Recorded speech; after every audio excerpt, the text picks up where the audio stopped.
Très heureuse de vous retrouver, mesdames et messieurs. Dimanche, c'est Info7. Info7, cette émission qui vous permet d'avoir un aperçu de l'actualité de la semaine. Et aujourd'hui, nous allons commenter cette actualité ou ces temps forts avec le candidat numéro 435 dans la circonscription de la Lukunga. Avec Jean-Jacques Mamba, nous allons en tout cas débattre de ces temps forts, comme je l'ai dit tout à l'heure. Très heureuse de vous recevoir. Numéro 435. C'est un plaisir partagé.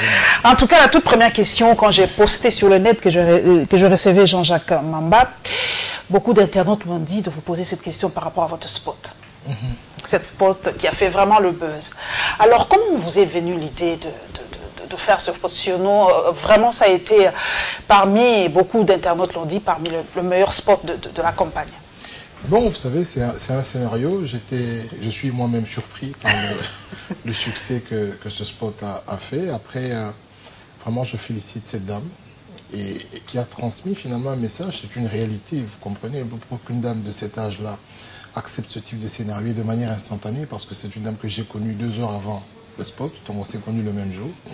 On a fait le scénario et elle l'a fait avec merveille. Ce n'est pas une professionnelle, c'est une dame c'est une enseignante. Ah, c'est une enseignante. Oui, c'est une enseignante. Et donc, voilà, c'est quelque part aussi le malaise qu'il y a dans la société. Vous remarquerez que dans ce spot, on a cité le nom de personne. Mais d'après cette dame, j'ai mal commencé ma phrase. Pourtant que c'est une phrase en français. Et ma foi, cette phrase ne faisait allusion à personne. J'ai bien dit que chaque électeur devait voter M. Fayoulou. Et pour cette dame, elle estimait que je devais le dire en lingala. Et donc j'ai appris que chaque en lingala, c'est Mutuna Mutu. Et donc j'ai retenu la leçon. Je crois que c'est... Non, je suis vraiment très content pour cette dame. D'abord parce qu'elle a eu beaucoup de succès pour tous ceux qui ont participé à ce spot. Mais je crois qu'il voulait transmettre un message. Et je crois que le message était... Et ce message a été transmis parce que ce message colle vraiment à la réalité. La réalité du terrain est telle qu'effectivement, il n'y a pas de courant, il n'y a pas d'eau, il n'y a aucune promesse qui a été tenue. Et que pour certaines gens qui n'ont pas vu M. Jean-Pierre Bemba élu en 2006, pour cette dame, elle l'a si bien dit, elle n'a pas vu M. Félix Papa Tshisekedi Etienne en 2011.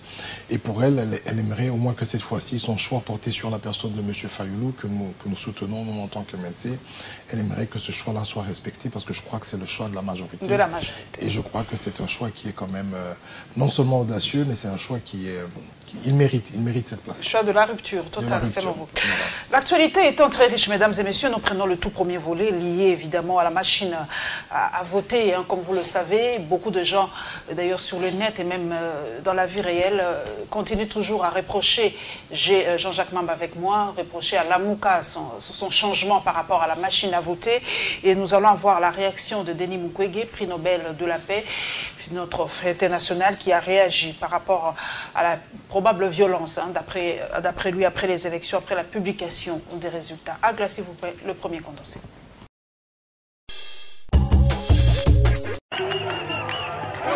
À l'approche de la présidentielle du 23 décembre en RDC, la campagne est marquée par de nombreuses violences et la mort d'au moins 5 partisans en marge des meetings des candidats. Un climat qui rappelle les manifestations de 2016 avant l'expiration du mandat de Joseph Kabila. Les forces de sécurité avaient alors abattu 26 manifestants. Le docteur Denis Mukwege, lauréat du prix Nobel de la paix, redoute que Kabila ne prépare une guerre contre son propre peuple. Et ça fait 20 ans de souffrances énormes. On n'a pas besoin des conflits supplémentaires. Déjà, nous vivons dans un état de conflit presque permanent, mais cette exacerbation risque d'être fatale pour cette population meurtrie.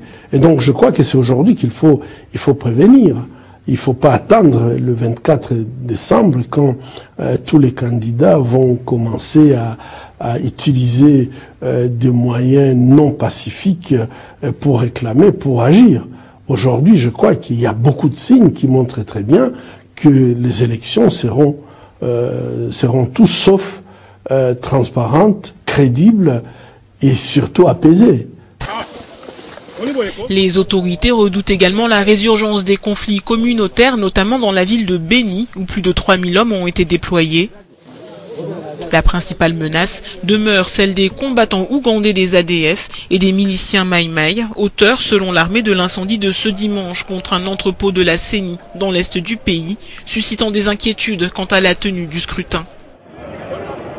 Autre préoccupation, le virus Ebola qui jusqu'à présent aurait infecté près de 500 personnes et fait plus de 200 morts, la deuxième pire épidémie dans l'histoire de la RDC.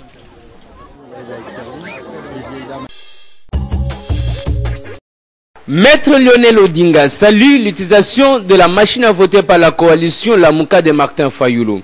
À en croire ces cadres du Congo futur, cette position prise par les signataires de l'accord de Genève rencontre la volonté de la population congolaise. Nous devons mettre la population au centre de l'action politique. Et cela concerne non seulement l'opposition, c'est toute la classe politique en général qui doit intégrer ces principes de faire la politique avec responsabilité. Au-delà des clivages politiques, au-delà des tribus, au-delà de toutes les considérations qui séparent, c'est d'abord les Congos, c'est d'abord le développement du Congo. Maître Lionel Ondiga qualifie le revirement de la coalition Lamuka d'opportuniste. Actuellement, il faut avoir le sens managérial qui consiste à avoir un objectif précis et avec des propositions, des projets qui sont clairs pour le bien de toute la population. Mais quand vous serez là pour, par exemple, pour ne faire que plaire des agendas cachés, comme ça a toujours été le cas dans la politique africaine en général et congolaise en particulier, actuellement tout doit se centrer sur la population. Il n'y a pas de développement sans paix. Et la paix dit élection, parce que nous avons tant attendu et constitutionnellement nous attendons les élections. Et de là, du côté Genève, il devait quand même être réaliste à ce qui concerne les termes de leur accord pour quand même proposer des clauses réalistes qui seraient quand même digestes dans la société, qu'est-ce que la population attend. Notons par ailleurs que la coalition justifie son revirement par la prise en compte des recommandations de la SENCO. Jean-Jacques Mamba, vous êtes dans cette coalition Lamuka, vous soutenez Martin Fayulu comme candidat à la présidence, candidat numéro 4. Mais ce revirement, est-ce que cela ne vous est pas défavorable? Parce qu'il y a des gens qui disent, est-ce que vous aurez le temps de retourner partout en RDC pour redire ce même message? Parce qu'avant, Martin Fayulu disait, nous allons aller sans la machine à voter, aller avec le bulletin papier ou le bulletin de vote. Mais il a changé de message. Est-ce que ce n'est pas défavorable? Bon, déjà à la base, la coalition n'a jamais demandé le boycott des élections. Ça, c'est le principe. Après, il faut savoir que M. Nanga, lorsqu'il parlait de la machine, ou lorsque nous avions refusé la machine, qui est finalement tout un processus, il était question pour M. Nanga de proclamer les résultats dans les 24 heures. Ça veut dire que M. Nanga avait fait une déclaration selon laquelle le 23 décembre, ou plus tard le 25 décembre, 25, il y aura les premières estimations. Okay. Cela voulait dire en d'autres termes que comme chacune de ces machines a un port pour les cartes SIM, si vous renseignez, Wi-Fi et portatif. Si vous vous renseignez, au fait, la transmission des données au centre de compilation doit se faire initialement de manière électronique. C'est pour cela que M. Nanga ou la CENI a commandé des SIM auprès de Vodacom, d'Airtel et d'Orange. Donc ce n'est qu'à ce moment-là qu'on peut, avec des manipulations, transmettre les mauvais résultats. Donc ce que nous avons tenté d'obtenir, et ce que nous avons obtenu, c'est qu'effectivement, même si on utilisera la machine, mais qu'on exige le bulletin papier, ça veut dire que seuls les résultats papier compte. Ça veut dire que nous dressions des procès-verbaux sur base des résultats papier. Dans la forme initiale, on disait qu'on allait comparer les résultats de la machine avec les... Ça, c'est la forme initiale. Mais sachant très bien qu'il n'allait pas le faire, ils allaient directement transmettre et surtout profiter des coins les plus reculés, genre Malé-Malkoul, où là où les morts ont voté M. Kabila en 2016, hein, en 2011. Les morts, il n'y avait pas de déplacés, il a eu plus de 105%. Donc, dans des coins pareils, on n'allait même pas attendre les résultats des procès-verbaux papier pour transmettre directement et faire les 108 et les 110%. Donc, ce que nous tentons d'obtenir et ce que nous avons obtenu, le principe est que nous n'allons pas accepter des résultats transmis par voie électronique par la machine, à moins que ces résultats... Là, ça deviendra directement au vote électronique. Voilà, à moins que ces résultats correspondent exactement aux résultats du comptage manuel. Raison pour laquelle nous demandons à l'ensemble de nos électeurs, à l'ensemble de la population... Ils vous attendront. Parce qu'effectivement, les élections ont été repoussées d'une semaine, ça vous donne peut-être une chance de faire passer ce message. La campagne est terminée, mais nous allons continuer à vulgariser sur le fait que maintenant, il faudrait que la population s'approprie le processus électoral et que, nonobstant la pluie parce que nous sommes en saison de pluie. Normalement, les élections présidentielles et toutes les élections, tout le cycle devait se faire pendant la saison sèche. J'espère qu'à la prochaine législature, si nous avons l'occasion ou l'opportunité d'accéder à l'hémicycle, nous allons proposer que tout ce type d'élection se passe au mois de juin-juillet pour éviter ou écarter toute hypothèse de pluie, parce que nous n'avons pas les infrastructures. Mais nos amis de Cash disent que la MOCA doit présenter des excuses publiques à ceux de Cash, parce que vous les avez vilipendés, vous avez dit n'importe quoi par rapport à la proposition de Tshisekedi à l'époque d'aller avec le SOMAV, vous avez vilipendé, vous avez dit n'importe quoi, et cette frange de la population exige de vous, de la MOCA, des excuses publiques. Il faut que les choses soient claires, madame. Le problème qu'il y a eu entre la MOCA et Cash, ce n'est pas un problème autour de la machine à voter. Le problème qu'il y a eu, c'est autour de la responsabilité après avoir apposé une signature, après avoir lu un texte compréhensible, après avoir accepté de lire et de signer ce texte, de s'engager, après avoir fait un commentaire devant les chaînes internationales pour dire que nous acceptons les résultats et que nous allons consulter les bases pour essayer de les convaincre et faire un revirement en moins de 24 heures sans même revenir à Kinshasa pour discuter avec les bases et tirer des conclusions. Mais ces disques, ils ont été floués. Vous avez suivi la dernière sortie médiatique de Félix Tshisekedi à Top Congo, une radio très suivie. Bon, beaucoup disent qu'il y a eu... le nom franc-maçonnerie a été cité, je ne sais pas. Il n'y a pas que ce cas. Voilà, je ne sais pas si c'est le traité en soi ou c'est... je ne sais pas, mais il y a des gens de la franc-maçonnerie qui sont derrière cette histoire. Très rapidement, le Congolais, quand on parle de franc-maçonnerie, vous savez de quoi il s'agit. Très rapidement, madame. Nous sommes en train de parler de l'élection du président de la République. Nous parlons du candidat président de la République. Nous parlons d'une personne qui devra être au-dessus de M. Mobutu, de M. Kabila père et de M. Kabila fils, en termes de management, en termes de responsabilité, en termes de capacité, en termes d'aptitude. Et donc, lorsque une personne se présente devant vous, indépendamment que ce soit M. Félix Tshisekedi, Jean-Pierre Bemba, Martin Fayulu, si vous le considérez comme électeur, vous devez retrouver en lui toutes ces aptitudes, le sens de la responsabilité. Et donc, dès lors que vous signer un document. Lorsque vous apposez une signature, cela veut simplement dire que vous avez lu et en connaissance de cause, vous apposez votre signature. Et même si vous devez la renier...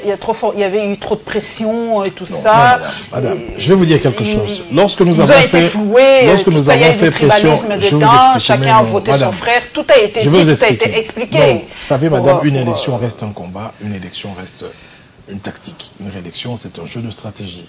Donc, M. Tshisekedi a refusé de voter pour M. Kamere. M. Kamere a fait pareil. Et les plus faibles se sont votés entre eux. C'était prévisible, madame. Vous êtes à 4, vous faites une élection. C'est un jeu d'échecs. Et je vais aller plus loin que cela. Il a été posé, parce que vous parliez de Top Congo, la question à M. Félix, candidat, qui peut devenir peut-être président de la République. On lui pose la question de savoir ce qu'il fera, quelles sont les premières mesures.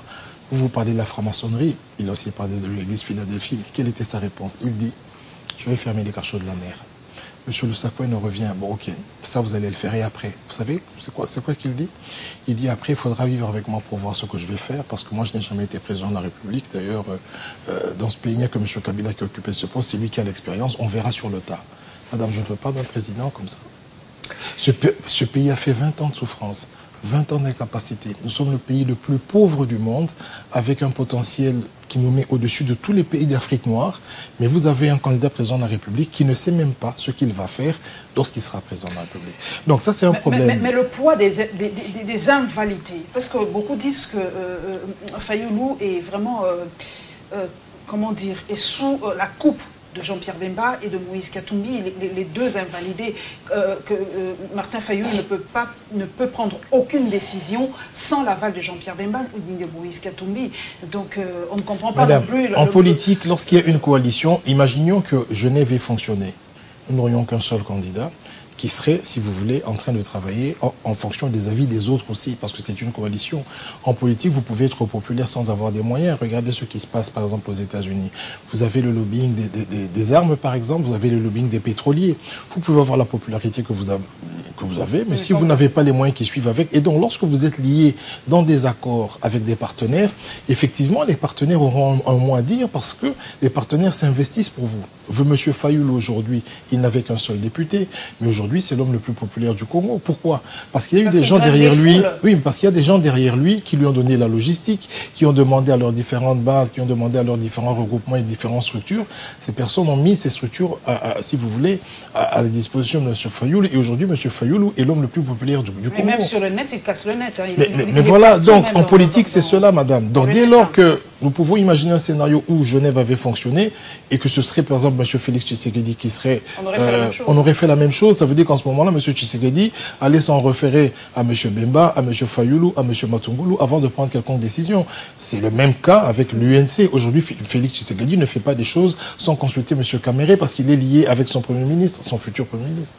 Nous allons parler un peu de Denis Mukwege. Vous avez peur aussi, selon vous, des violences post-électorales? Parce qu'il a dit que tous les ingrédients sont mis là pour que cette sauce prenne. D'abord, je respecte cet homme. Il fait un travail remarquable. C'est, je crois, le premier Congolais et peut-être le seul jusqu'aujourd'hui qui a reçu le prix Nobel. Donc vraiment, je félicite. C'est un grand homme. Et je prends ses propos avec beaucoup de sérieux. Pour vous aussi, les ingrédients sont là pour qu'il y ait une crise post-électorale? Mais écoutez, madame, nous n'avons qu'à nous référer à notre passé récent. Monsieur Kabila a la gagette facile. Je veux dire que les forces de l'ordre aujourd'hui, tirer et tuer, c'est vraiment quelque chose de banal. Nous avons vécu ça en 2015, fosse commune, Kamina, et ainsi de suite. Oui, déjà, pendant cette campagne, sans nous interrompre, nous avons déjà eu 5 morts. Hein. Et voilà, donc c'est vraiment, voilà. C'est déplorable, c'est déplorable. Ça ne surprend pas, mais c'est aussi une motivation pour nous parce que ce régime doit partir. Je veux dire que lorsque vous êtes dépositaire de l'autorité publique et que vous êtes censé rétablir l'ordre, les moyens doivent être proportionnels. Vous ne devez pas utiliser des balles létales pour des personnes qui viennent en face de vous. Message clair, Jean-Jacques Mamba, le dimanche 30 décembre, les gens doivent aller voter avec la MAV. Massivement voter et rester dans les bureaux de vote, aux abords des bureaux de vote, jusqu'à la fin du comptage des bulletins papier et jusqu'à la publication des PV papier, partout. On vous reproche aussi que vous n'aurez pas le temps de former vos témoins et tout ça, parce que vous avez changé d'avis à la dernière minute, quelques semaines avant les élections. Est-ce que vous aurez des témoins partout, dans tous les bureaux de la République démocratique du Congo? Non, je pense que nous sommes une grosse coalition et vous avez pu voir que quand même, de tous les candidats, à part ceux de la majorité présidentielle, vous avez remarqué quand même que le candidat Lamuka a pu sillonner dans des jets privés et nous sommes assez organisés. Donc à ce niveau-là, je pense que nous avons l'expérience de 2006 et de 2011. Nous avons aussi à la CENI des personnalités qui y travaillent et qui sont notamment du MLC.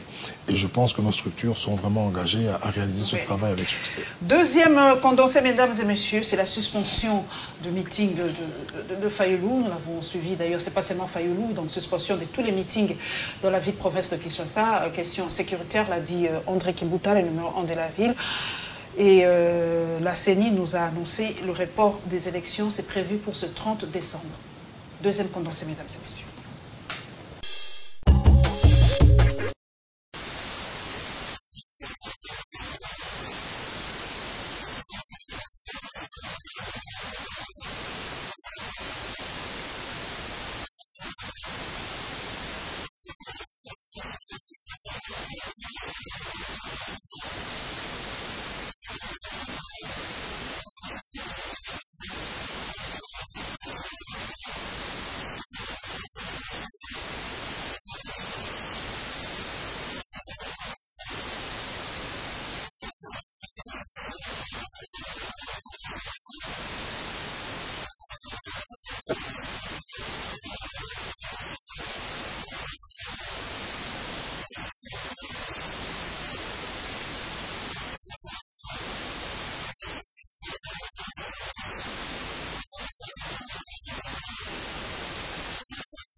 Dans ses communiqués, le gouverneur de la ville de Kinshasa dit détenir des renseignements qui attestent que dans les états-majors des principaux candidats à la présidence de la République, des extrémistes se sont préparés et se préparent encore à une confrontation des rues dans la ville, province de Kinshasa, lors des activités de campagne. André Kimbuta estime par ailleurs que pareille situation menace gravement la sécurité des personnes et de leurs biens et est de nature à compromettre le processus électoral que tout le monde veut apaiser.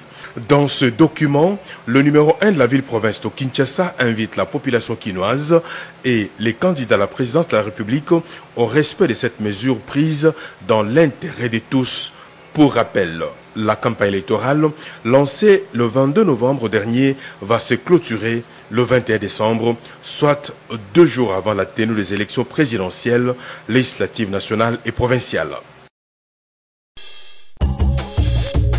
Jean-Jacques Mamba, vous avez suivi le communiqué d'André Kimbuta, plus de meetings cette semaine. Pour vous, c'est aussi pour des raisons sécuritaires. Il a dit que c'est là, les meetings, tout ça peuvent compromettre le bon déroulement du processus électoral.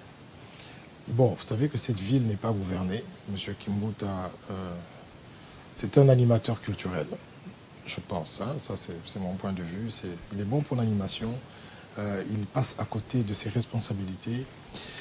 Lorsqu'il interdit la campagne, il n'a pas qualité de le faire. Ce n'est pas dans ses prérogatives. C'est lui le numéro 1, c'est lui qui est en main. Non, il y a une loi électorale. Non, nous avons un pays décentralisé. Il y a une loi électorale, il y a un gouvernement central, il y a le ministre de l'Intérieur et il y a la CENI qui est totalement indépendante. Il y a une loi électorale qu'on doit respecter. Il n'appartient pas à monsieur le gouverneur, qui d'ailleurs, dont le mandat est largement dépassé, notre animateur culturel, de venir faire je veux dire, ça c'est... Non, c'est pas sérieux du tout. Hein. On le connaît très bien, moi, enfin je ne sais pas, mais vous voyez l'état de la ville, vous voyez un peu les priorités qu'il y a dans cette ville, il s'en occupe pas, il s'en fout éperdument. On sait que c'est un grand danseur, c'est un grand animateur, mais bon, à part cela, je n'ai même pas l'habitude de lire les documents qu'il émet. Voilà. La CENI a annoncé le report des élections. Vous vous y attendez un tout petit peu, Jean-Jacques Mamba, de ce rapport? Bon, la CENI me paraît pas prête. Vous savez, monsieur Nang a été très arrogant ces derniers mois. Ils ont refusé l'aide internationale, ils ont refusé même lorsque... L'aide de la MONUSCO aussi. Vous voyez un peu le scénario Colombo, là. Vous suiviez Colombo? Vous êtes méchant. Hein, non, mais écoutez, madame, vous savez, un disque dur, une machine, c'est un disque dur, ce sont des circuits intégrés, ce sont des batteries. Lorsqu'elle brûle, elle laisse des traces. Hein. Même lorsque c'est fait par une bombe atomique, on retrouve quand même des traces. Bizarrement, dans cet entrepôt, on n'a rien retrouvé, on n'a même pas eu accès, on n'a rien filmé. Et je connais la volonté de notre gouvernement lorsqu'il a raison, lorsqu'il dit des choses. Il allait organiser un documentaire pour montrer, si vous voulez, les restes des machines. Non seulement on connaît le nombre avec exactitude, mais elles ont été calcinées alors qu'il y avait une planche à bois, une palette à bois en bois frais. Bon, on doit connaître la nature de ce bois-là qui ne brûle pas, qui était là. Donc c'est un scénario à la Colombo. Malheureusement, il est mort. Donc, mais ceux qui ont suivi Colombo comprendront très bien que c'est juste un moyen pour eux de gagner un peu le temps. Parce qu'en réalité, il me semble bien que nous sommes passés... Même le 30, vous n'êtes pas très sûr... Nous sommes passés de 90 000 bureaux de vote à 75 000 bureaux de vote. Et aujourd'hui, j'ai appelé des amis à Kananga qui me disent qu'il n'y a pas de machine. On à 60 km de Kananga. Malgré le crash de Gomez. Pas plus loin qu'au Bas-Congo, il n'y a pas assez de machines. Enfin, chaque fois que je pose des questions, on me dit qu'il y a des grosses difficultés. Et ma crainte est qu'effectivement, M. Nanga, le 30... Qu'est-ce que vous allez dire si nous raconte encore une autre histoire. Déjà, pour Cash, ils ont dit niet, plus question de reporter après le 30. Et que pense la Mouka si on reporte après le 30. Vous savez, à malin et demi, M. Kabila a organisé les choses pour que l'opposition ne participe pas ou boycotte les élections et que nous tombions d'abord dans un état d'urgence et après encore des négociations pour qu'il prolonge son pouvoir. Il a d'abord commencé par faire modifier drastiquement la loi électorale en créant, si vous voulez... Cette histoire de seuil de représentativité. Le seuil, d'ailleurs, c'est pas très grave, mais demander à des partis qui n'ont pas été financés de payer 1 000 $ pour chaque siège, ça veut dire que chaque parti devait débourser au moins 1 million de $ alors que finalement, les partis ne sont pas financés par l'État. Donc déjà, cela était une manière de pousser, si vous voulez, la classe politique à la révolte. ils l'ont fait, mais ils ont vu que nous avons tenu bon. Après, ils sont venus avec leur histoire de machine. Après leur histoire de machine, maintenant, ils disent que les machines ont été brûlées. Ils vont de report en report. Je ne pense pas que M. Kabila et M. Nanga, M. Bassengezi et tout ce monde aient vraiment envie des élections. Et je crains que le 30, il y ait un autre scénario, par magie, qu'un autre entrepôt brûle, ou que la CENI même brûle avant le 30. Oh, que la CENI brûle carrément. C'est pas mon souhait. Mais ça peut arriver dans ce pays. Moi, je ne le souhaite pas. Moi, je veux des élections. Nous avons arrêté la campagne comme prévu. Nos électeurs vont rester une semaine sans nouvelles. Il y en a qui perdront nos numéros, qui oublieront nos numéros. Et c'est une situation anormale. C'est fait à dessein. Parce que la campagne, normalement, selon la loi électorale, doit s'arrêter 48 heures. Mais non, c'est fait à dessein. M. Kabila nous a promis de nous offrir les meilleures élections qui n'ont jamais été faites. Et bizarrement, M. Tchibala a démissionné. Vous savez, il est aphone. Depuis non, il ne dit plus rien. On n'a plus de Premier ministre dans ce pays. Tout ce qui se passe, il est totalement absent. C'est M. Nanga qui est la vedette. Lui, il est devenu un agent. Il est dans une petite cellule du FCC. Une petite, hein, le Premier ministre est dans une petite cellule. Je crois qu'il est occupé par la cellule. Mais bon, voilà. Là, la vedette, c'est M. Chadari. Lui, il a disparu complètement. Et donc, alors que c'est lui le chef du gouvernement, c'est lui qui doit répondre, si vous voulez, de la situation catastrophique dans laquelle nous sommes plongés. Et le pasteur Olingankoyi, lui, fait des siennes, avec ses recommandations qui n'en finissent pas, pas de pouvoir contraignant. Donc le pays est à la merci, si vous voulez, des personnes qui... Voilà, on ne sait pas exactement ce qui va arriver. Déjà, vous avez suivi, donc là on va en parler lors du point de presse de la majorité présidentielle. Nous allons parler toujours de la campagne Nous y restons et de l'ONU. Hein. Nous avons réfléchi, comme à l'accoutumée, Congo Télévision. L'ONU a parlé des élections en République démocratique du Congo. Vous le savez, la RDC n'est pas n'importe quel pays. Et moi, je l'ai dit toujours, un éléphant à terre reste toujours un éléphant. Réunis hier, mardi, à huis clos pour évaluer l'application de l'accord de la Saint-Sylvestre et le processus électoral en RDC. Les 15 membres du Conseil de sécurité de l'ONU ont appelé toutes les parties prenantes de s'impliquer au processus électoral. Les membres du Conseil ont accueilli favorablement le progrès accompli dans les préparatifs techniques des élections, mais s'y sont inquiétés des divers incidents intervenus dans la campagne électorale lancée depuis le 22 novembre dernier pour la présidentielle. Le Conseil de sécurité de l'ONU appelle toute la classe politique à s'engager de manière constructive dans le processus électoral afin de garantir la tenue d'élections transparentes, pacifiques et crédibles pour préserver la paix et la stabilité dans le pays. Ils ont également rappelé l'importance d'assurer la sécurité des candidats et des électeurs pendant la période de campagne. À noter que l'ONU exhorte toutes les parties prenantes aux élections à continuer de rejeter toute forme de violence en vue de créer les conditions nécessaires à un environnement de paix pour que les élections se déroulent dans les conditions de transparence et de crédibilité. Jean-Jacques Mamba, le poids de la communauté internationale, je l'ai dit tout à l'heure, la RDC pour moi ressemble à un éléphant à terre, mais je dis un éléphant à terre reste toujours un éléphant. Vous comprenez l'implication de la communauté internationale Je comprends d'abord qu'ils ont refusé d'accréditer des observateurs internationaux. Au fait, ce qui se passe, c'est que... SADC est là. Oui, mais non, en fait, ce que je comprends dans le langage diplomatique du Conseil de sécurité, c'est que nous sommes tous dans la logique des élections. Et nous y allons pas à pas. Et les masques tombent, parce qu'on a compris que c'est eux qui ne veulent pas des élections. Et le fait que maintenant, la Mouka parle d'aller aux élections avec la machine à voter, c'était le dernier verrou. On a attendu la fin pour le dire. Je crois qu'ils sont un peu perdus, parce qu'ils n'en veulent pas. Remarquez même leur préparation, à part M. Chadari, qui a pris 80% des panneaux du pays, hein, avec l'argent de l'État, parce que bon, il n'avait pas de moyens pour le faire, il n'y a que l'État qui peut financer une telle opération. Vous allez remarquer que l'ensemble des candidats ne se sont pas déployés. Je peux citer des noms, mais bon, je ne vais peut-être pas aller jusque-là. Mais il y a beaucoup de candidats, et surtout les communicateurs. Cette campagne ne se fait qu'entre trois candidats. Oui, mais même au niveau national, il y a Mafa et regardez, au niveau national, la plupart des communicateurs de l'AMP ne se sont vraiment pas lancés en campagne. Je pense que le schéma visait effectivement à pousser l'opposition à aller dans la rue, à faire du bruit, à casser ce qu'elle devait casser pour qu'il y ait un état d'urgence ou qu'il y ait un report ou qu'il y ait un dialogue. On n'est pas tombé dans le piège. Et on n'est pas tombé dans le piège parce qu'on a commencé par dire dès le début que nous allons aller aux élections. Et c'est à la fin. Alors que le jour le prétendu incendie, l'affaire Colombo, M. Nang a encore dit ce jour-là que nous aurons les élections le 23, que rien n'avait changé. Et il a fallu 48 heures pour qu'ils changent de langage. Donc on comprend très bien que ces personnes ne sont vraiment pas préparées pour les élections. Politique fiction, on a vu des hélicoptères, monter à Kinshasa qui n'ont jamais fonctionné. On nous a parlé d'avions, on n'a pas vu ces avions parce qu'ils ont affrété Gomer. On ne voit rien du tout de tout ce qu'ils ont annoncé. Il y avait des tanks de l'armée, si je ne sais pas, ou camions. Oui, mais écoutez, c'est des camions qui...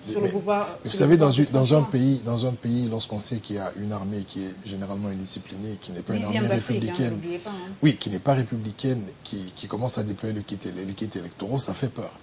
L'armée est neutre. Donc quand l'armée est impliquée dans un processus électoral, alors que l'armée est dirigée d'une main de fer par un monsieur depuis 20 ans, et que cette armée n'a jamais été en mesure de freiner, si vous voulez, l'élan des ADF à l'Est, mais c'est une armée qui a été beaucoup plus efficace à Kinshasa pour tuer lors des manifestations, ça craint.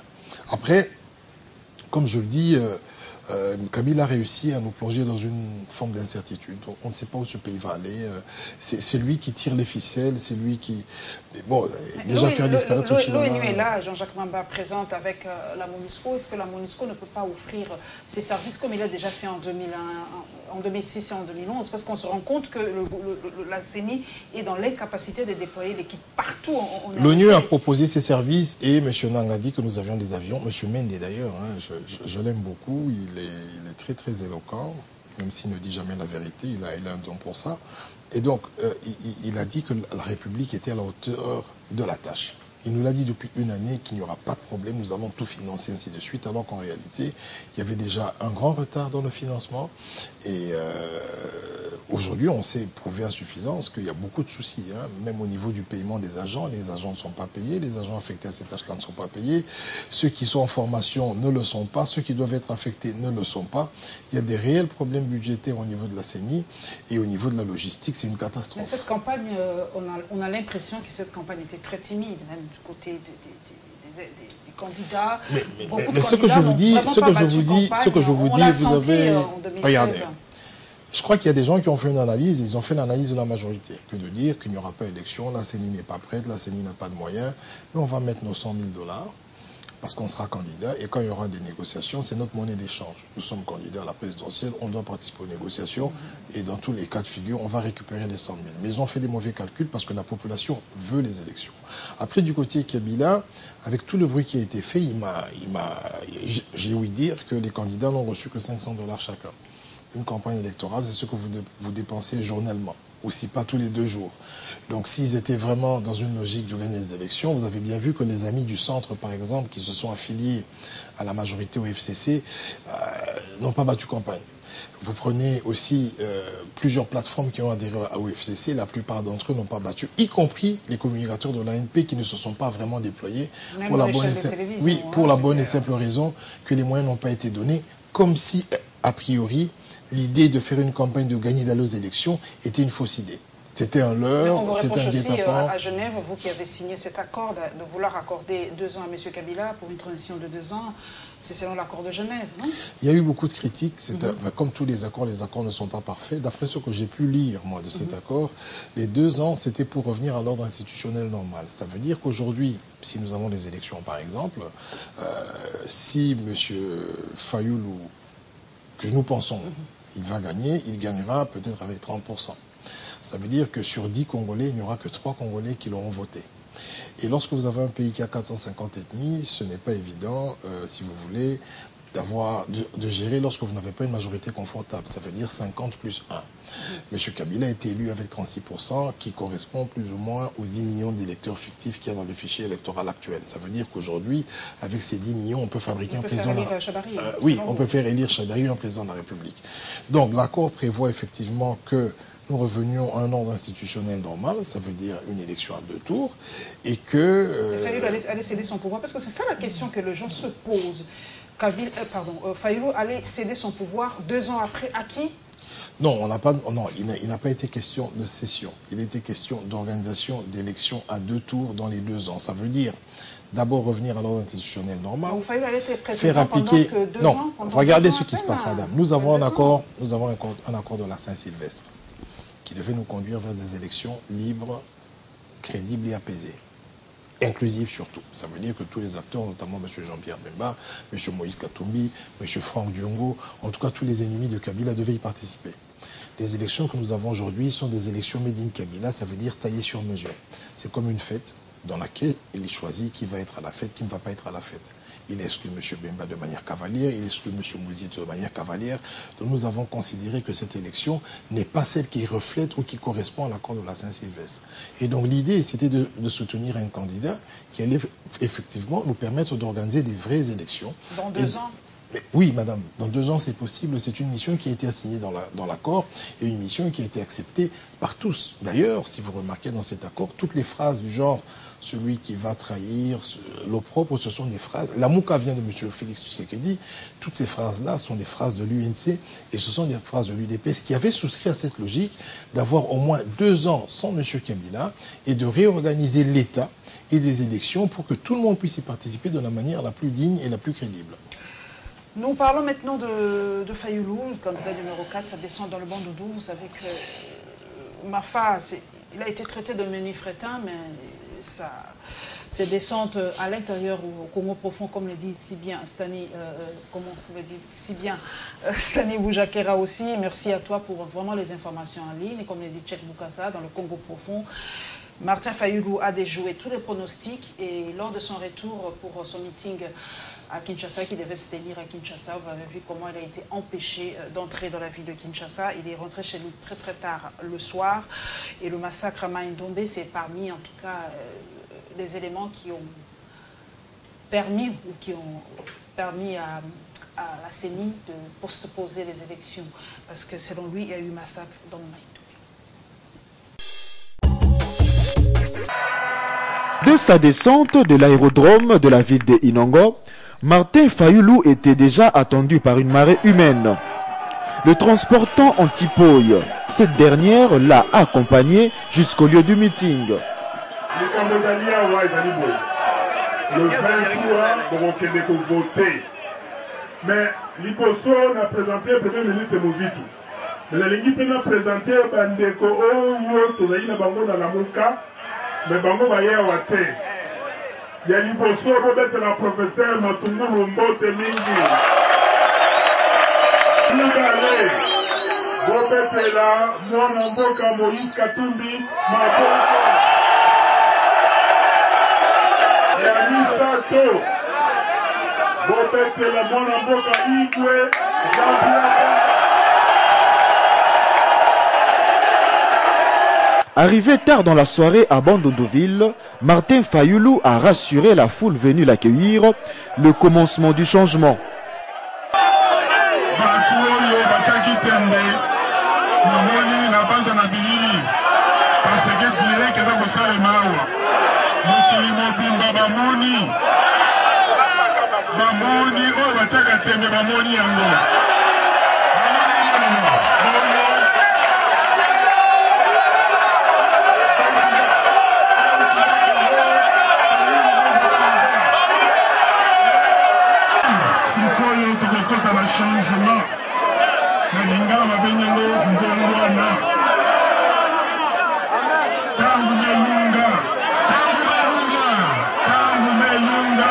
Signalons par ailleurs que le candidat de la coalition Lamouka s'est engagé à asphalter la route Bandundu-Mongata et de construire des infrastructures universitaires.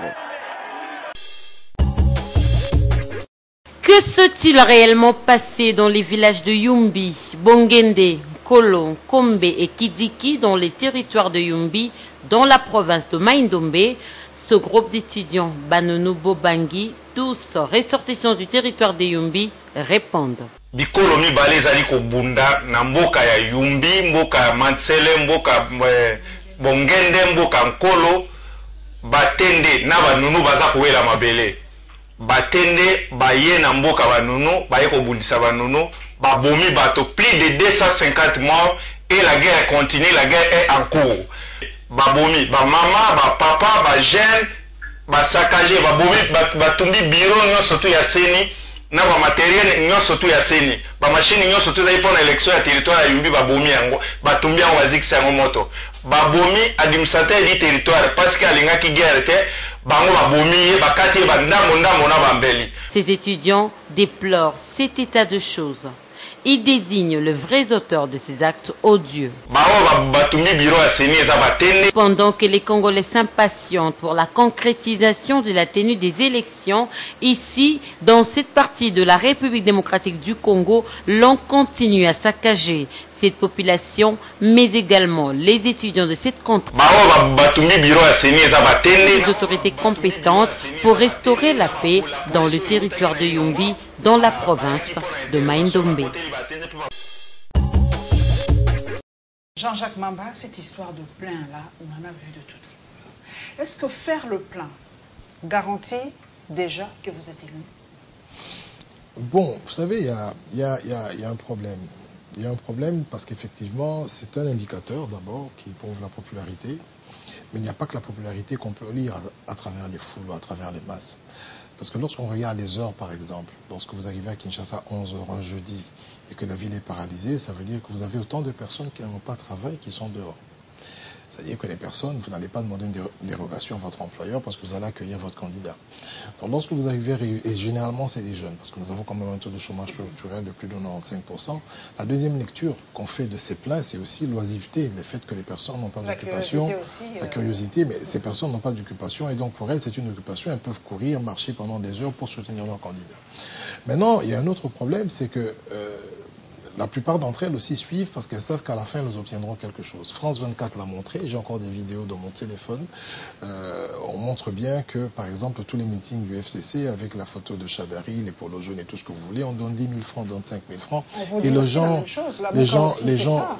le disent. Il y a de l'argent, donc vous le faites aussi. Moi, je viens de boucler une campagne, ça m'a coûté extrêmement cher, mais pas parce que j'étais dans une logique où je devais nourrir les gens ou acheter des voix. Je suis dans une logique où vous avez des personnes qui vous accompagnent parce qu'on fait du porte-à-porte, vous marchez, vous faites 2-3 heures en train de marcher, puis vous partagez un repas, vous partagez des boissons, rafraîchissement. C'est peut-être dans cette logique-là. Mais ici, dans le souci de faire le plein, on paye de l'argent à des personnes qui ne sont peut-être pas de votre obédience, que vous ne connaissez peut-être pas, qui ne sont pas vos militants, pour remplir juste une place, un stade ou une avenue. Et ça, c'est autre chose. Et la Mouka ne le fait jamais. C'est-à-dire que j'ai vu sur France 24, j'ai encore vu avant de commencer cette émission, qu'effectivement les gens viennent, ils prennent des poules, puis ils vous disent, écoutez, nous on va voter Fayoulou, on va voter Félix Tshisekedi, on a pris les poules, on a pris 5 000 francs. Il y en a qui les brûlent même sur la place publique, et je trouve que c'est quand même dramatique. Maintenant, comme on est en train de parler des pleins, je suis tout à fait heureux de voir le bain de foule qu'a drainé M. Fayoulou à l'est du pays, sur toute l'étendue du territoire. Alors, malheureusement, interdit d'aller à... Oui, interdit d'aller à Kindu. Mais à Kindu, c'était prévisible. Vous savez, à Kindu... Au Grand Kassai, il n'y est pas allé non plus. Au Kindu, c'était un peu prévisible parce que même dans son village, M. Chadari n'est pas populaire. Donc, laisser M. Fallou arriver et faire le plein à Kindu serait quand même je veux dire, ça serait assez... non, ça serait assez anodin de le laisser faire... ombrage. Au Katanga, c'est pareil. C'est le fief de Moïse Katumbi? Non, pas parce que c'est le fief de Moïse Katumbi, mais parce que M. Kabila nous a promis, d'abord M. Chadari lui-même nous a promis, excusez-moi de faire le geste, il a dit que nous allions faire ça. Ça veut dire que dans leur logique, c'est eux qui allaient décider là où nous allions faire battre campagne, ce que nous allions faire, et ainsi de suite. C'est eux qui ont les règles, qui définissent les règles du jeu. Normalement, un candidat est libre d'aller partout. Le ministère de l'Intérieur devrait le garantir, mais M. Mon va lui-même, il est candidat. Il devait démissionner, mais il ne l'a pas fait. Donc, du coup, il se retrouve en campagne, il n'a pas la maîtrise des événements. Je veux dire que le ministère de l'Intérieur, c'est un ministère régalien qui doit être apolitique. Et donc, qui devrait garantir l'application... D'ailleurs, c'est ce ministère qui organise les élections. Voilà, qui devrait garantir le strict respect de la loi électorale, mais M. Mova lui-même, qui n'a même pas osé mettre FCC sur son affiche, même pas PPRD sur son affiche, qui a appris à faire des forages d'eau pendant la campagne, il est parti faire un forage vers Maloueka, n'a pas eu le temps finalement de veiller, ou n'a pas eu l'envie de veiller, ou encore moins ses services à ce que la loi soit appliquée et permette à tout le monde, de manière paisible, de circuler, de battre campagne. Jean-Jacques Mamba, l'internaute m'a dit de vous poser cette question. On vous a accordé une semaine, je crois, c'est une semaine de grâce. Alors, ceux qui soutiennent Fachi et ceux qui soutiennent la Mouka veulent une réconciliation en Guinée. Et ça sera possible, peut-être. à cette allure, ce sera peut-être difficile que l'un cède sa place à l'autre, mais que les deux candidats puissent se voir, se parler, même faire une photo de famille. Parce que, après tout, vous avez un seul adversaire, c'est le FCC, c'est M. Chadari. Mais cette guéguerre entre les partisans de la Mouka et les partisans de Cash, est-ce que cela ne vous fragilise pas? Est-ce que cela ne fragilise pas l'opposition aujourd'hui? Parce que sur les réseaux sociaux, c'est vraiment, on tire à boulet rouge sur Martin Fayoulou, de l'autre côté, on tire à boulet rouge sur Félix Tshisekedi, et on va aller où? Parce que les élections, c'est le 30 décembre. Est-ce que les deux leaders ne peuvent pas nous montrer ou faire passer un message clair d'ici le 30 décembre? Et les possibilités sont ouvertes. Je suis de cet avis-là. Je serais vraiment heureux d'assister à ce genre de scène. Après, vous savez, les réseaux sociaux, c'est toujours... on exacerbe, on amplifie, il y a beaucoup de fanatiques sur les réseaux sociaux. Nous sommes des politiques et je pense effectivement, vous l'avez dit vous-même, que nous avons quelques divergences, mais notre ennemi commun, ou si vous voulez notre adversaire pour mieux le dire commun, c'est bien le FCC, parce que c'est le FCC qui est, si vous voulez, l'auteur de la misère qui demande autre chose, un autre mode de gouvernance par toute la population congolaise. C'est le FCC qui en est l'auteur. Et nous sommes déjà d'accord sur cette question-là. Maintenant, M. Fayoulou et M. Félix Tshisekedi prient dans la même église. Ça, je ne le savais pas. Je vais aussi commencer à les prier dans cette église-là. À Philadelphie. Peut-être qu'on va demander les bons offices. On va demander les bons offices du pasteur pour réconcilier les deux frères de la même église. Moi, en tout cas, à mon niveau, je pense que c'est quand même nécessaire. Ce ne sont pas des ennemis. Monsieur Fayoulou est issu, c'est un produit aussi de l'UDPS. Il était quand même à la conférence nationale souveraine. Il était très proche de monsieur Étienne Tshisekedi. Et il a été élu comme allié de M. Étienne Tshisekedi, et aujourd'hui les différences sont marginales, d'autant plus que maintenant nous allons aller aux élections avec la machine à voter, les différences sont marginales. Nous resterons, si vous voulez, concurrents sur le terrain, mais quand même du même bord par rapport au FCC. Cette exacerbation du tribalisme, quelle est votre lecture? On dit que ce sont les politiques qui tirent les ficelles, qui exacerbent les tensions tribales et tout ça. Moi, je suis tel, je soutiens tel, je suis tel, je soutiens tel et tout ça. Et aujourd'hui, comment baisser, en tout cas, cette rivalité entre les tribus aujourd'hui? Parce qu'on le voit, c'est vraiment une réalité aujourd'hui qui tue. Hein. Le tribalisme, il faut le lire dans un prisme qui est quand même assez complexe. Moi, je suis du Kasaï central, je suis kassaïen, je suis le Loa. Si je soutiens Félix Tshisekedi aujourd'hui, il y en a qui diront que parce qu'il est kassaïen. Ils peuvent le dire. Et moi, je poserais la question de savoir, mais pourquoi les kassaïens ne peuvent pas soutenir Félix Tshisekedi? Vous voyez que c'est quand même... C'est vraiment un couteau à double tranchant. Et ces percées tribales sont exacerbées par la souffrance, par la misère. Remarquez par exemple que dans le gouvernement de M. Panta Tampogno, à l'époque, lorsqu'il a fait son gouvernement, il y a 75% de soiliphones. Regardez un peu ce pays, vous prenez la Cour suprême, vous prenez le procureur général de la République, vous prenez la Banque centrale. Tous ces postes stratégiques du pays sont dirigés par des soiliphones ou des Katangais à la limite. Et donc, lorsque vous avez 450 ethnies, vous avez plusieurs peuples, et que le pays est mal géré, que les gens ne se retrouvent pas, ce n'est que dans ce contexte-là qu'on exacerbe, si vous voulez, les affinités tribales pour justifier les choix. Mais en réalité, lorsque nous serons une république, parce que nous ne sommes pas encore une république, et que chaque citoyen sera... Oui, lorsque nous allons construire un projet d'une république où tous les hommes, les femmes, où toutes les femmes et tous les hommes seront égaux devant la loi, et tout le monde sera à charge, si vous voulez, de l'État, parce qu'en réalité, ce qui nous manque ici, c'est un système social pour que tout le monde se retrouve quelque part. Lorsque nous allons construire ce système, vous allez voir que ces poussées tribales seront atténuées. Toute dernière question, votre réaction à chaud par rapport à ce massacre de Maïndombe? La CENI a dit par rapport à ça, c'est ça aussi qui a poussé un peu la CENI à postposer les élections. Mais j'invite nos autorités, maintenant qu'on a arrêté la campagne, j'invite M. Mova à regarder cette situation de près, de ne pas agir comme a fait M. Chadari avec Kamina Sapou, parce que ça a dégénéré, c'est devenu une catastrophe humanitaire. Il y a eu des milliers et des milliers de morts. C'était un petit conflit, c'est un petit conflit qui a dégénéré parce que notre gouvernement n'a pas pris la chose de la meilleure manière, n'a pas appréhendé la situation de la meilleure manière. J'espère que pour cette fois, M. Mova va essayer d'appréhender cette chose, cette situation, je voulais dire, de telle sorte qu'on puisse, si vous voulez, régler ce conflit au plus vite et permettre à ce que le calme soit rétabli. Qu'il y ait les élections le 30 décembre Exactement. dans ce coin de la République. Nous prenons maintenant, coup sur coup, deux points de presse de la majorité présidentielle et point de presse de la CAJ. Au total, 152 cas de violation des droits de l'homme ont été recensés par la CAJ en marge de la campagne électorale en cours du maître Georges Kapiamba. Il s'agit de 50 cas d'atteinte à l'intégrité physique, 35 cas d'atteinte à la liberté de réunion et de manifestation publique, 30 cas d'atteinte à la liberté de mouvement, 27 cas d'atteinte à la liberté de propriété privée ainsi que 10 cas d'atteinte à la vie. À en croire maître Georges Kapiamba, les auteurs de ces violations sont les autorités politico-administratives. La CAJ appelle donc au gouvernement de la République à faire cesser ces entraves à la campagne électorale pour les jours qui restent, mais à s'engager publiquement pour qu'il y ait une enquête crédible et indépendante afin de faire identifier les auteurs et les commanditaires de tous ces faits afin qu'ils puissent être poursuivis par la justice. La CAJ dénonce aussi l'arrestation et la détention aujourd'hui de 12 militants de la Lucha.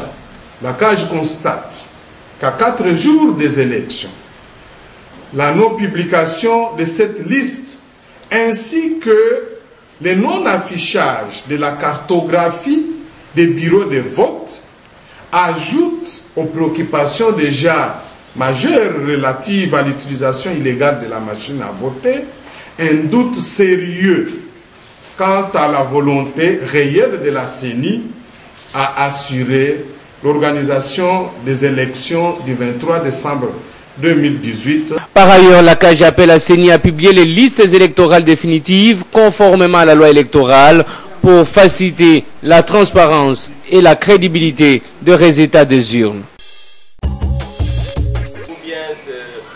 La campagne électorale tend vers sa fin.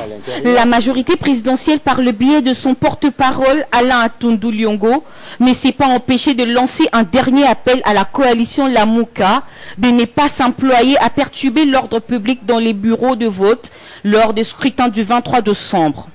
En ces derniers jours de la campagne électorale, la AMP tient à féliciter le Congolais pour sa grande maturité politique de n'avoir pas confondu l'ombre et la proie. Selon Alain Atundu, Emmanuel Ramazani Shadari est le seul à représenter réellement les intérêts du Congo et de Congolais. L'intime conviction de population congolaise que Shadari est le seul à représenter réellement les intérêts du Congo et des Congolais. Le seul à avoir parcouru dans des conditions extrêmement éprouvantes toutes les 26 provinces de notre vaste territoire, en ce, la ville-province de Kinshasa comprise. Les porte-paroles de la AMP a noté que l'objectif de ces élections pour le Congolais est de choisir en bonne et due forme les animateurs aux fonctions électives. La AMP déplore l'incendie de l'entrepôt de la CENI et dit suivre de près les enquêtes pour déterminer les causes ainsi que le présumé coupable. Elle en appelle les jeunes Congolais à suivre toutes les consignes données par la centrale électorale. Quant aux sanctions politiques à l'encontre de leurs candidats présidents, sont injustes. Alain Atundu recommande vivement à l'Union européenne de lever ces sanctions. La majorité présidentielle recommande vivement à l'Union européenne de lever ces sanctions, sans condition du reste, pour ramener l'harmonie dans cette belle symphonie de démocratie du 23 décembre 2018. Cependant, la AMP exprime sa profonde gratitude au chef de l'État Joseph Kabila, dont le patriotisme, selon elle, a permis de sauver la dignité, la fierté du Congolais par l'organisation de ces élections.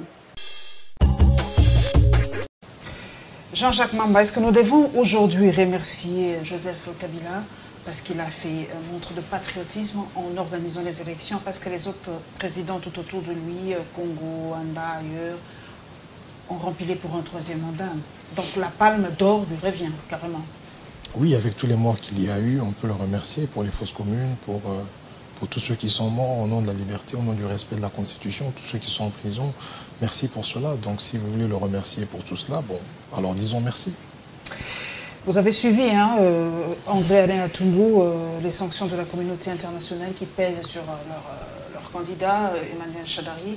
Est-ce que c'est là ne va pas aussi un peu à l'encontre des droits de l'homme et tout ça, parce que cela ne pèse pas sur Chadari. S'il devient, par exemple, le prochain candidat, ou le prochain président de la République, comment ça va se passer avec cette épée de Damoclès sur la tête? Mais pour moi, je trouve ça dramatique, madame. Il y a deux types de sanctions. Il y a d'abord la privation des visas. Ça veut dire qu'on vous interdit d'aller dans leur pays. Et comme nous sommes dans la révolution de la modernité, ceux qui vont chercher là-bas, ils peuvent le faire ici. Ça, c'est la première réponse. Bon, je ne vois pas pourquoi ils devaient s'en plaindre, parce qu'ils sont en pleine révolution de la modernité. Les hôpitaux, ils nous ont fait des hôpitaux, ils nous ont fait des beaux aéroports, ils nous ont fait des tramways, on a des TGV, tout ce que vous voulez. On n'a qu'à utiliser ça ici, parce qu'en Éthiopie, il y a ça. Maintenant, à Abidjan, il y a. Ils n'ont qu'à le faire ici au Maroc. Donc, on peut le faire ici, ça, c'est pas un problème. Le deuxième problème qui m'afflige, c'est le gel des avoirs, madame. Vous savez que dans un pays comme la Grande-Bretagne, nous avons près de 686 millions d'avoirs gelés, de prétendus Congolais. Ça veut dire que lorsque M. Kabila plaide pour qu'on dégèle les avoirs de ces prétendus Congolais, il est en train de plaider pour des personnes qui ont pillé la République. Et les 686 millions dépassent largement ce que nous devons dépenser pour avoir des élections dans ce pays qui était de 504 millions de dollars à 800 millions de dollars dans un seul pays. Alors qu'on a gelé des biens et des comptes bancaires dans plusieurs pays. Donc lorsque M. Kabila ou M. Atundu se présentent en défenseur des pilleurs du pays, je comprends très bien que... Ça, c'est pas un chantage de la communauté internationale. Madame, lorsqu'il dit lui-même, il a dit pendant 15 ans qu'il y a 15 milliards de dollars qui échappent par voie fiscale, il le dit sans résoudre le problème.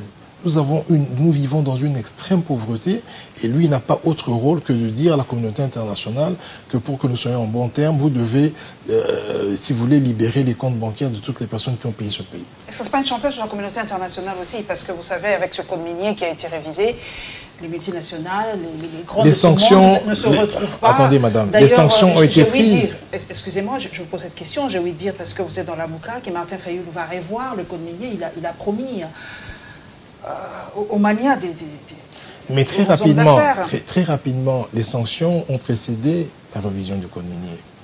Les sanctions datent de plus de 2 ans. Donc cela veut dire que ça n'a rien à voir avec ce code. Par contre, je peux penser que la révision du code minier est une représaille par rapport à ces sanctions, parce que M. Kabila tient à protéger les pilleurs de la République. Maintenant, ce que vous me dites sur la Mouka et la révision du code, je ne pense pas, je n'ai pas cette information, mais effectivement, il y a beaucoup de choses qui peuvent changer et qui doivent changer, notamment la création de la valeur ajoutée, exiger à toutes ces personnes qui viennent dans ce pays pour extraire du cobalt, du cuivre et ainsi de suite, du coltan, de créer... C'est à nous de créer ces usines, Jean-Jacques. Non, si nous n'avons pas les moyens de créer des usines, nous pouvons exiger que nos produits ou nos matières premières sortent de manière semi-finie.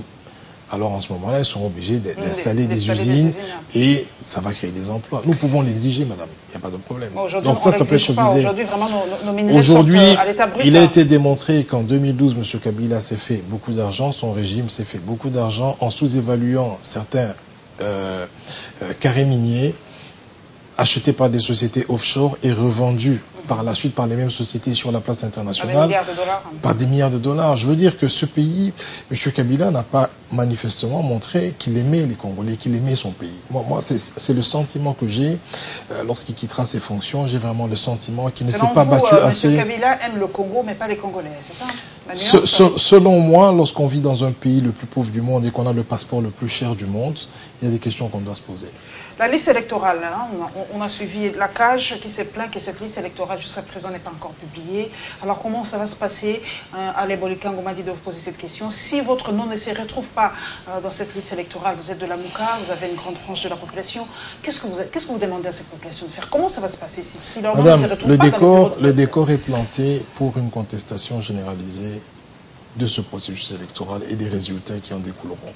Ce n'est pas nous, la Mouka, ou encore moins le Cash qui a planté ce décor, c'est M. Nanga avec la CENI qui plante ce décor.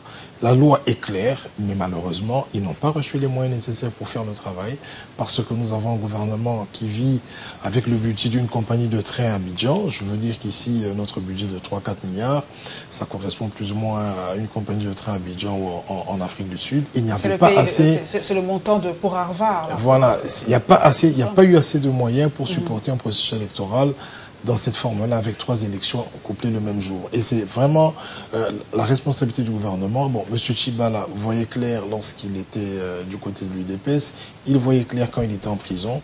mais depuis qu'il est sorti de prison et qu'il est devenu Premier ministre, il ne voit plus rien et c'est dommage.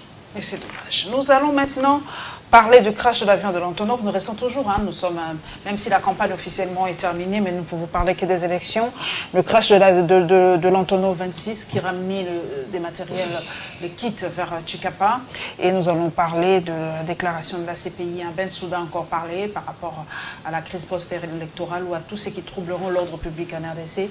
Et bien la CPI vous attend de pied ferme. Dans une déclaration rendue publique ce jeudi 20 décembre, la procureure de la Cour pénale internationale dit suivre le déroulement de la campagne électorale en RDC. La CPI se dit prête à enquêter sur les violences qui seraient perpétrées afin de poursuivre leurs auteurs. Fatou Bensouda a profité de l'occasion pour mettre en garde les acteurs politiques qui encouragent ou contribuent aux violences pendant la campagne électorale en RDC. Quiconque incite à commettre des violences massives ou y participer notamment en ordonnant de toute autre manière est passible de poursuite devant la Cour. Nul ne doit douter de ma détermination à enquêter sur de tels crimes et en poursuivre les auteurs lorsque les conditions telles que définies par les statuts de Rome sont réunies, a déclaré la procureure de la CPI. Notre source rapporte que la CPI appelle les protagonistes à la retenue afin que les élections se déroulent dans un climat apaisé. Pour rappel, depuis le début de la campagne électorale en RDC le 19 novembre dernier, l'association congolaise Accès à la justice ACAJ a déjà enregistré 10 pertes en vies humaines. C'est dans la soirée de jeudi 20 décembre 2018 que l'Antonov 26 de la compagnie Gomer, affrété par la Commission électorale nationale indépendante, a craché dans les heures du quartier Bouma, dans la commune de Kimbanseke, à quelque distance de l'aéroport international de Ndjili. L'appareil revenait de Chikapa, où il était parti déposer les fiches de résultats de la province du Kasaï. De la source, tous les passagers à bord n'auraient pas survécu. À ce stade, difficile d'élucider les causes et les circonstances de ce énième crash que connaît la République démocratique du Congo. L'enquête a été ouverte par les autorités congolaises apportant de plusieurs sources. Coïncidence malheureuse, le crash de cet avion affrété par la CENI a eu lieu le même jour où la centrale électorale annonçait le report du scrutin au 30 décembre 2018. Jean-Jacques Mamba, la CPI, on en parle. Je sais que vous avez un mauvais souvenir de la CPI. Jean-Pierre Bemba a passé plus ou moins, combien d'années d'ailleurs? 10 ans.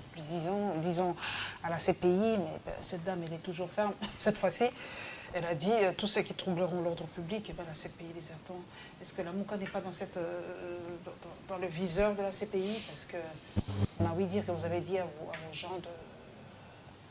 Vous savez, moi, mon avis, si je suis président de la République, le jour que je le serai ou que j'aurai la chance de l'être, on doit dératifier le traité de Rome, on doit quitter, organiser une Vous allez retirer votre signature. Absolument. Vous savez, madame, nous avons à peu près, depuis 6 à 7 ans, plus de 30 à 40 morts à la machette, des femmes éventrées à l'est du pays.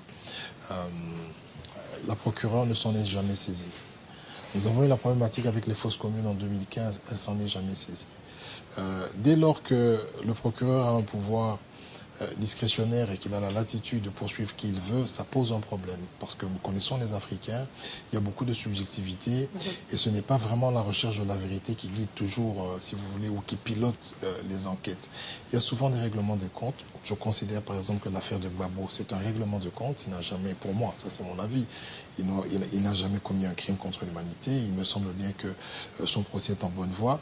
Je l'ai toujours cru pour le sénateur Jean-Pierre Bemba qui a fait injustement 10 ans pour une affaire sordide qu'il ne concernait même pas, dans laquelle il a été cité et présenté comme un criminel de guerre, alors qu'en réalité c'était un opposant farouche à M. Kabila. Et vous avez bien vu qu'à sa sortie, il présente sa candidature et on tord le droit pour qu'il ne soit pas candidat. Donc excusez-moi de vous dire que je n'ai pas beaucoup de respect. Vous n'y croyez plus Je n'ai pas beaucoup de respect pour cette dame, encore que j'en avais moins pour M. Moreno, ça n'engage que moi, donc je n'ai jamais fait la guerre, j'espère que je ne serai pas poursuivi. Je n'ai pas beaucoup de respect pour cette dame et encore beaucoup moins pour l'institution qui ma foi, n'a pas prouvé à suffisance qu'elle était vraiment une institution non seulement neutre, apolitique, et qui était vraiment là pour rendre le droit et chercher la justice. Parce qu'il y a tellement de situations dans le monde qui échappent au contrôle de cette institution. Vous comprenez que les Américains ne soient pas...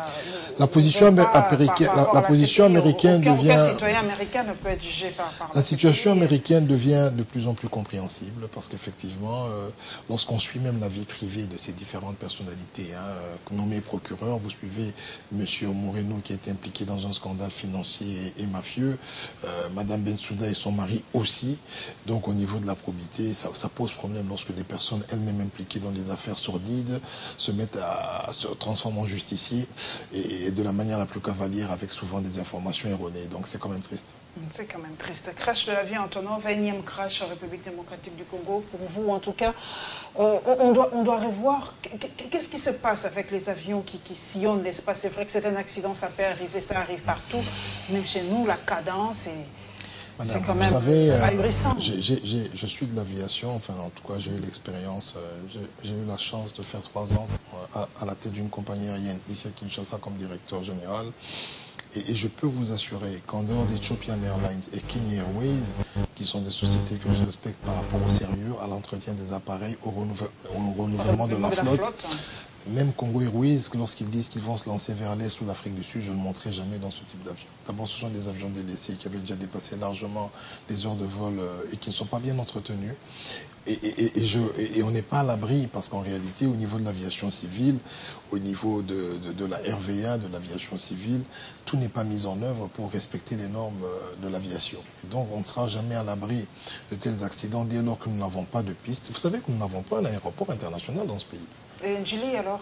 Mais écoutez, ça ne correspond pas encore aux normes. Si on devait avoir le trafic qui est à Nairobi, à Njili, c'est impossible. On peut pas avoir on ne peut pas avoir le trafic de Nairobi, on ne peut pas avoir le trafic d'Addis Abeba, c'est impossible. Ce que nous avons, c'est des aéroports régionaux. Et remarquez ce qui s'est passé à Brazzaville avec le nouveau aéroport de Maya-Maya.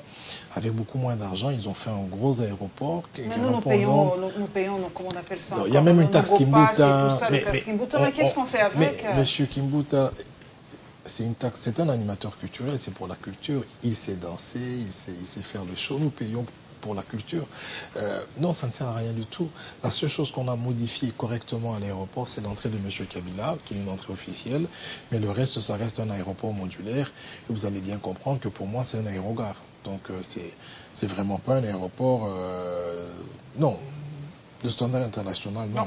En République démocratique du Congo, vous voulez nous dire, Jean-Jacques Mamba, que nous sommes dans l'incapacité d'acheter un avion neuf? Le petit pays du Rwanda qui n'a pas de coltan, qui n'a rien du tout, qui est aujourd'hui le premier exportateur mondial de coltan, je ne sais pas par quelle magie, a commandé des Airbus neufs. Nous, on nous a amené des avions d'Alitalia qui datent de je ne sais quelle année d'occasion, M. Matapogno. Il y a même un qui va bientôt être transformé. On doit découper pour faire des Mbaboula et consorts. Le Kimpanvita, là. Il n'a même pas volé. Il est là dans un hangar et bientôt on va le découper. On fera des Mbaboula qu'on vendra. J'espère qu'ils vont garder les couleurs pour que les gens s'en souviennent. Je veux dire que nous avons quand même un pays. Je vous ai dit que M. Kabila m'a laissé un sentiment amer qu'il n'a jamais aimé ce pays. Il ne nous a pas donné la fierté que nous méritions en tant que Congolais par rapport à ce que nous avons, 80 millions d'habitants, la flore, la faune, tout ce qu'il y a de beau dans ce pays, M. Kabila ne s'est jamais investi. Mais il a dit qu'il n'est pas arrivé à changer l'homme congolais. Il a dit, est-ce que toute la responsabilité incombe à Joseph Kabila quand même? On ne lui a pas demandé de changer l'homme congolais. On lui a demandé de développer le pays. On lui a demandé de créer des lois qu'il allait lui-même respecter. Mais tout commence par l'homme, Jean-Jacques Mamba. Non, madame, je vais vous expliquer. Le mind de l'homme doit changer aussi. Non, madame, l'homme ne change pas. Regardez, parlez avec des philosophes. L'homme est contraint à changer. Il faut qu'il y ait la contrainte pour que l'homme change. Il faut le dresser. Il faut le dresser par la loi. D'une part, vous avez la loi qui est coercitive et d'autre part, vous avez l'État qui prend en charge. Ça veut dire que lorsque aujourd'hui vous demandez à quelqu'un de payer une taxe, de l'autre côté, cette personne, lorsqu'elle tombe malade, elle a des hôpitaux en face qui sont des hôpitaux de qualité. Lorsque vous arrêtez quelqu'un parce qu'il est contrevenant, de l'autre côté, vous avez des routes de qualité. Ça veut dire que lorsque M. Kabila est arrivé, la première des choses, c'était non seulement d'instaurer la loi, mais organiser les ressources de l'État pour améliorer les conditions de vie des gens.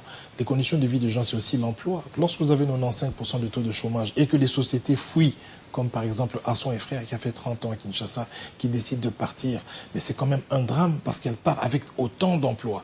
Au lieu que les sociétés viennent, vous avez au Rwanda, un pays voisin, vous avez Volkswagen, le groupe Porsche qui arrive là-bas. La plupart des sociétés qui gèrent les ressources du Congo s'installent au Rwanda et vous avez un taux de chômage de 16%. Ça veut dire que sur 100 Rwandais, vous n'avez que 16 qui ne travaillent pas.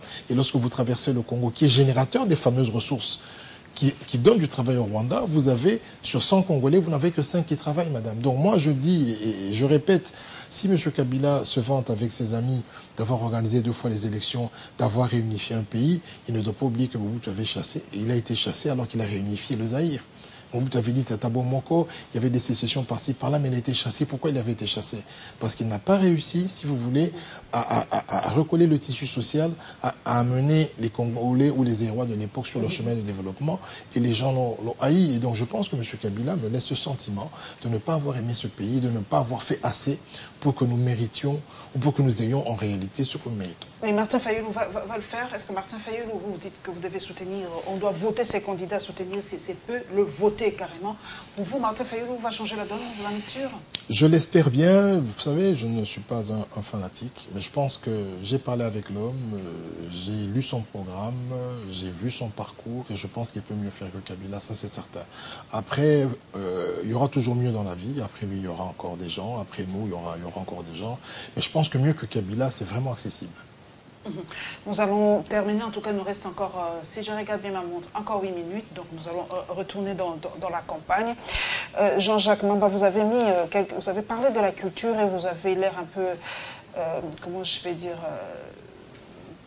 vous ne mettez pas la culture à sa place, d'ailleurs on vous le reproche aussi. D'ailleurs, un des candidats de Fayoulou, Lexus Légal, nous a dit de vous poser cette question, la culture, la place de la culture.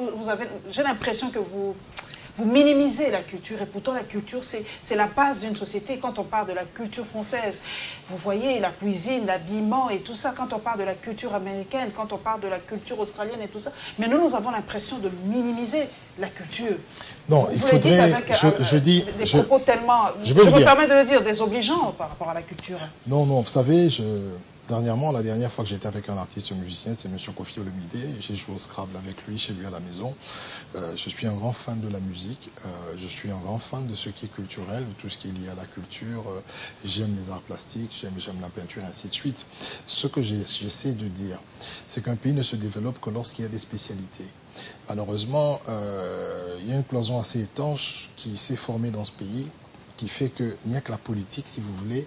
Les gens pensent qu'ils peuvent résoudre tous les problèmes par la politique, essentiellement par la politique. Et en réalité, la politique, entre guillemets, paye mieux. De telle sorte que...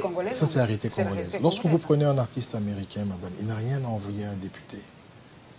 Vous demandez à 50 Cent de devenir député, vous demandez à Céline Dion, ils s'en foutent, ce sont des millionnaires, madame, vous comprenez. Mais M. Ouéra nous a récité, j'ai suivi une vidéo, ça m'a vraiment fait rire, il a récité tous les articles du plan comptable congolais pour dire qu'il était à même d'aller au Parlement parce qu'il est intellectuel et ainsi de suite. Alors qu'il nous a fait danser, il nous a donné de la bonne musique, il peut rester artiste. Laissez ceux qui ont la vocation politique. L'artiste ne peut pas être député, ça aussi c'est un autre débat. Non, je dis ceci, madame. Il y a eu des artistes ce n'est pas une nécessité, ce n'est pas une nécessité, madame. Parce que... Mais s'il veut changer les choses... Madame, pour changer les choses, il ne faut pas absolument devenir député. Parce qu'être député, c'est légiférer, c'est faire des lois. Il faut avoir la capacité de légiférer, de faire des lois. Vous le jugez incapable de le faire, c'est quand même... Non, il a fait des études, il a... Je sais pas, moi... Bon, écoutez, je ne veux pas qu'on tombe dans l'histoire... Je ne veux pas qu'on tombe dans l'histoire de chat, mais écoutez, madame, il y a ceci. Ouérason est un bon artiste. Les seules fois que je l'ai entendu parler en français, c'est un scandale. Pas parce qu'il n'est pas intelligent, mais parce que la langue dans laquelle il devra légiférer, il ne la maîtrise pas, madame. Il dit cultivons la haine. Il ne va pas légiférer, on ne légifère pas. On le parle à l'Assemblée nationale, les 4 langues nationales. Non, on ne légifère pas en lingala, madame. On ne légifère. Il n'y a aucune loi. On légifère en français, madame. Les lois sont faites en français. Ce n'est qu'un indicateur. Je veux dire que c'est un grand artiste. Et je ne pense pas que sa place est au Parlement. Après, moi, je ne suis pas l'électeur. Si les électeurs pensent que M. Ouéra Nguema ou que M. Adolphe ou que M. Lexus Légal doit être au Parlement, c'est à l'électeur d'en décider. Mais moi, je pense que leur place et dans l'art. Leur place, c'est que nous devons travailler pour légiférer, pour qu'ils vivent de leurs œuvres, qu'ils deviennent des millionnaires par leurs œuvres. Ils n'ont pas besoin de devenir des politiciens. Vous voulez être député, pourquoi? Parce que vous travaillez bien, vous êtes PDG d'une grande société, je ne peux pas le citer. Je suis essentiellement... Attendez, madame, je n'empêche personne. Je suis essentiellement politique depuis 12 ans. Je ne fais pas la politique par opportunité. Je suis porte-parole d'un parti politique, responsable de la jeunesse d'un parti politique. Je suis un politique actif. Je ne suis pas un politique circonstanciel pour les élections. Il ne faut pas qu'on confonde la révolution culturelle, la révolution des mentalités, la révolution tout court, avec le fait d'être un politique. Moi, j'aime bien M. Lexus Tegal. Non, c'est une vocation, madame. C'est un sacrifice. On ne peut pas devenir politique pour les élections. Je veux dire que moi, ça fait 12 ans que je le suis. Je suis politique tout le temps. Je ne suis pas politique pour les élections. Il ne faut pas que nous ayons des politiciens pour les élections. Et je pense que les grands artistes, Koffi Olomide, Werason, Fally, ainsi de suite, sont tellement grands qu'ils peuvent continuer dans leurs œuvres. Et nous demander... Donnez-moi une minute. Je prends... comment il s'appelle le Sénégalais? Youssou Ndour. Youssou Ndour. Il a été même jusqu'à être candidat président de la République. Il a été ministre de la Culture et tout ça. Et vous pensez qu'il allait mieux faire que Macky Sall? Non. Si je fais Mama Musica, vous pensez vraiment que vous n'allez pas me poser la question? Si je vous sors un album que j'ai sorti, vous me poserez la question parce que vous allez me dire, mais monsieur Mamba, vous êtes politicien, qu'est-ce qui vous a poussé à faire la musique? Moi, j'aimerais que les bonnes questions soient posées. Autant lorsque l'on fait des campagnes électorales, aujourd'hui, j'ai vu des candidats jeter de l'argent, vous avez des personnes qui ont été députées pendant 10 ans, 2 cycles, qui ne se sont jamais approchés du micro.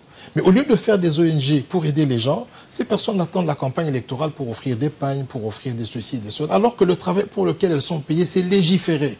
Et j'aimerais que ce travail soit pris au sérieux parce que ce n'est pas une mince affaire, madame. Nous allons terminer par notre question, par nous-mêmes. Est-ce que les journalistes feront aussi des bons députés, selon vous, Jean-Jacques Mbamba? Il y a beaucoup de journalistes qui vont faire des bons députés. Mais le problème est le suivant, madame. Aujourd'hui, dans le domaine de la presse, il y a beaucoup à faire. Dans la plupart, je suis moi-même aussi, je découvre aussi, j'apprends, et je comprends que vous n'êtes pas protégé, que vous êtes très mal payé. Une Anne Sinclair, quand elle présentait son JT, elle se retrouve avec plus ou moins 45 000 € le mois. Si vous avez 45 000, madame, vous n'allez pas venir en politique. Pas du tout. Voilà. Alors, ce qui se passe, c'est que aujourd'hui, comme je vous dis, c'est exigu. Tout le monde, c'est comme un entonnoir. Tout le monde se dit que c'est dans la politique qu'on peut vivre et qu'on peut se retrouver. Après, vous avez des talentueuses. Vous avez Christelle Bouanga, vous avez Daniel Safou, Mike Moukebaï. Là n'est pas le problème. Le problème est de savoir, est-ce qu'ils veulent devenir vraiment des politiques ou ils sont vraiment des journalistes? Et c'est ce mélange de genres-là que je trouve un peu dangereux parce que, à un certain moment, on a bien vu une Ndeko Basile. Ndeko Basile, journaliste et tout ce que vous voulez, le meilleur élu, et après vous avez vu ce que ça a donné. Donc moi je me dis que chacun peut garder sa profession, mais nous devons tous travailler pour que toutes les professions émergent et que tout le monde en vive de manière décente. Et je crois que quand on va arriver à ce niveau-là, qu'un député ne gagnera par exemple que 3 000, mais qu'un journaliste dans une chaîne de télévision gagne 1 500, 2 000, je peux vous assurer que nous allons professionnaliser la presse et qu'il y a beaucoup de gens qui n'iront plus jamais. Qui n'iront plus jamais à la députation nationale ou comme candidat. Merci donc Jean-Jacques Mbamba, candidat numéro 435, d'être passé à la barre. Merci, circonscription de Lukunga, donc je précise. Merci à toute l'équipe technique, merci à Alain Bolikango, merci à Moïse Gigandou et à Agla, merci à vous, chers téléspectateurs fidèles de Congo Web Télévision et encore plus les téléspectatrices parce qu'il y a beaucoup de femmes qui me suivent. Merci à tous mes followers dans les réseaux sociaux. Et bien la campagne est terminée. Aimons-nous vivants, c'est fini. Donc c'est fini tout ça, tous ces chichis dans les réseaux sociaux et même dans la vie, c'est fini. Donc la vie continue, la réelle politique va prendre les dessus. Et j'espère que Martin Fayoulou et Félix Tshisekedi se tendront la main parce que les élections, c'est le 30 décembre. Et comme la plupart de nos compatriotes, c'est l'alternance que nous souhaitons tous. On se revoit le 30 décembre, jour des élections.